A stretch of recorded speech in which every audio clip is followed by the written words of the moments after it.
রাসূল কেমন ছিলেন? তিনি ছিলেন মধ্যম আকৃতি, তিনি না লম্বা না খাটো। তিনি কখনো বা যখন হাজারো মানুষের সামনে দাঁড়াতেন, বিদায় হজের সময়ে 1,40,000 সাহাবা যখন ময়দানে, তিনি যখন আস্তে করে উঠে দাঁড়ালেন, ওনার চাইতে অনেক লম্বা লম্বা মানুষ থাকার পরেও অবাক বিস্ময়ে সবাই তাকিয়ে দেখলো, সবার উপর দিয়ে যে মানুষটির মাথা মুবারক দেখা যায়, তিনি নবী মুহাম্মদুর রাসূলুল্লাহ সাল্লাল্লাহু আলাইহি ওয়াসাল্লাম। তার চুলগুলো হালকা হালকা কোঁকড়ানো। তিনি কখনো বা যখন চুলের ভিতরে তৈল দিয়ে আছড়াতেন, অবাক বিস্ময়ে মানুষ তাকিয়ে দেখতেন, মনে হতো চুলের মাঝে যেন মৃদুমন্দ ঢেউ দেখা যায়। তার কপালটা ছিল চওড়া শুকনো, তার চোখের ভ্রুগুলো ছিল দোলকের মতো বাঁকা, তার চোখগুলো ছিল টানা টানা ভাসা ভাসা, তার চোখের পাতাগুলো ছিল গোলাপের পাপড়ির মতো। তিনি কখনো বা যখন চোখের পলক ফেলতেন, অবাক বিস্ময়ে মানুষ তাকিয়ে দেখতেন, মনে হতো মৃদুমন্দ বাতাসে গোলাপ পাপড়ি দোল খাচ্ছে। তার চোখের সাদা অংশ ছিল রক্তিমাভ সাদা, কালো অংশ ছিল তার কৃষ্ণ কালো,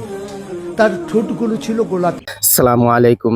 আমাদের নবী করিম সাল্লাল্লাহু আলাইহি ওয়াসাল্লামের চেহারা মোবারক কেমন ছিল, আমাদের নবী করিম সাল্লাল্লাহু আলাইহি ওয়াসাল্লাম কেমন ছিলেন, এই বিষয়ে আমরা হয়তো অনেকেই অনেক হুজুরদের কাছ থেকে, অনেক আলেম ওলামাদের কাছ থেকে অনেক কিছু শুনেছি।